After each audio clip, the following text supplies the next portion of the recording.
So today's video is going to be a widely requested video on my cookbooks, and this is a cookbook review. This is my personal opinion and what works for me and my family, and I have bought every single one of these cookbooks. None of them were given to me for free, and I've got them broken up into 4 categories here.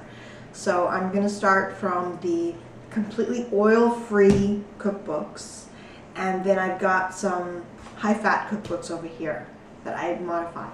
So the first cookbooks that I think if you're starting off in this lifestyle would really benefit you is just stick to the experts. And that is the new Mcdougal Cookbook, which is this one here. And as you can see, I have used and abused this cookbook. It is probably one of my favorite cookbooks, this one here. And the only downside to it is there are no pictures, not one picture in this cookbook. So you kind of have to, look at the ingredients and figure out what it looks like and what it's going to taste like. The other Mcdougal cookbook that I have is the Quick and Easy cookbook here. And what I do with these cookbooks is I know it's a horrible habit, but I tab the ends. And since these are my cookbooks, I can do whatever I want with them. I tab the ends and I add notes. So recipes that I really like, like here's a Savoy risotto, and it just makes my life easier to find the recipes that I really like cooking. And this one is the Quick and Easy one. So all the recipes in here are no pictures, but they are quick and easy to do. They're totally different from these here, which are also quick and easy, but they're different recipes, so you're not getting the same recipes in one book. So these would be the ultimate cookbooks to buy if you're starting off on this lifestyle. Then of course there are the other experts, which is of course the China Study Cookbook, this here, and this is Dr. Campbell's daughter, Leanne, and this is an awesome cookbook. It's full of pictures and really delicious recipes, like this lasagna. It's just really easy, simple ingredients. So this is a really good cookbook. Then of course, Dr. Esselstyn's cookbook, which I have done several of his recipes, and you can find those in my cooking videos. This is an amazing cookbook, and it's full of pictures, colorful pictures, really healthy, delicious foods. And the thing that really got me was this picture here. And it was the hummuses, all the different hummus that you can make. And they are all fat-free. These are all oil-free, no nuts recipes in here. In these cookbooks that I'm showing you now, they are amazing and delicious. So this is another good cookbook to start off with. And then of course there are the Fork Over Knives cookbooks, and this was the first vegan cookbook I bought, and this was before I even knew about oil-free cooking. So this was the first cookbook that came into my house, and I remember reading the recipes at the pool. My kids were going swimming, and I was like, there's no oil in these recipes, and I went through every single one and I could not believe that there was no oil in them.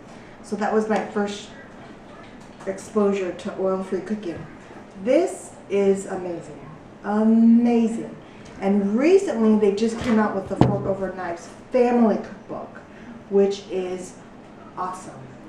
Now another downside is there's not a lot of pictures. The only pictures you get are in the middle of the book.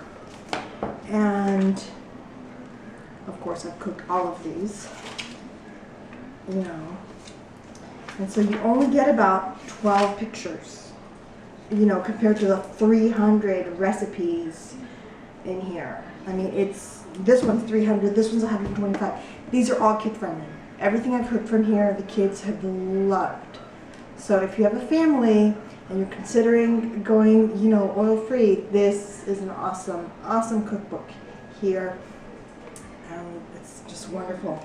And then of course this one, amazing recipe. I haven't even started, made a dent in this one here. Just amazing recipes. So those would be if you're starting off, one of those or whatever combination you want would be the first ones that I would start off with. Then of course there's Lindsay Nixon, which is Happy Herbivore, and all of her cookbooks are here, and they are all oil-free, and they are very simple ingredients, easy to put together, simple things that you have in your pantry. I would say the only downside to her cooking is that it's a little on the bland side. So you kind of have to be creative with the spices and add more spices to your liking. But the recipes are awesome. Out of all of her cookbooks, the ones that I use the most personally are the Happy Herbivore Light and Lean. I'm always grabbing this cookbook, and I'm always looking for, something in here that I saw, or, like the lentil oat burgers, and I'm always grabbing this cookbook, and it's full of beautiful pictures, like this one here is the lentil marinara sauce, delish, right here, and I make notes in my cookbooks. So this one is a really good, this one here I would recommend, and this one. This is like the mother of all her cookbooks. She has so many recipes in here. So many recipes. So if you're gonna get one of her cookbooks, I would start off with this one here, because a lot of her books are repeat. So like this one here has a lot of recipes from here. So I would get this one first.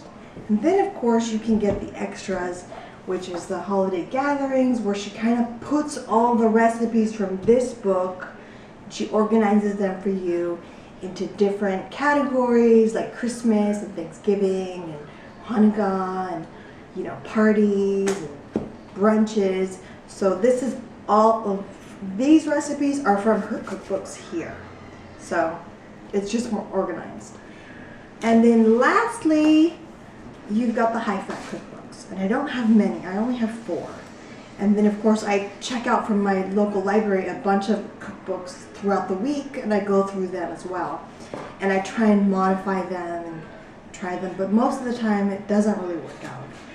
So from the high-fat cookbooks, when I do use them, I eliminate all the fat, so all the oil and the nuts. So the ones I have are, this one here, and I don't think I've done a video for you guys from this cookbook yet. And then of course I've done a couple from here. Can't believe you couldn't go vegan. And this one's really high fat, like major high fat. So I wouldn't venture into the oil world until you've really perfected the oil-free world. This one is really high fat. Like there's only a few recipes from here that I can modify. It's that high fat. And then there's the Oh She Glows cookbook, which is easy to modify. You can just get rid of the oil. There's not a lot of oil, but there are a lot of nuts and seeds. But you can easily replace those and, just not use them. And then of course there are the YouTubers that are selling their cookbooks, and I have a bunch of those as well, that, are raw vegan, or, the ebooks and all that. But this was a cookbook review, and I just wanted to go through them for you guys. I know a lot of you have been asking questions about what cookbooks I like and what I recommend. So these are the cookbooks I recommend, and I hope this was helpful. And leave your comments below, and maybe there's a cookbook I don't know about that I would like to know about. So add that below, and thanks for watching.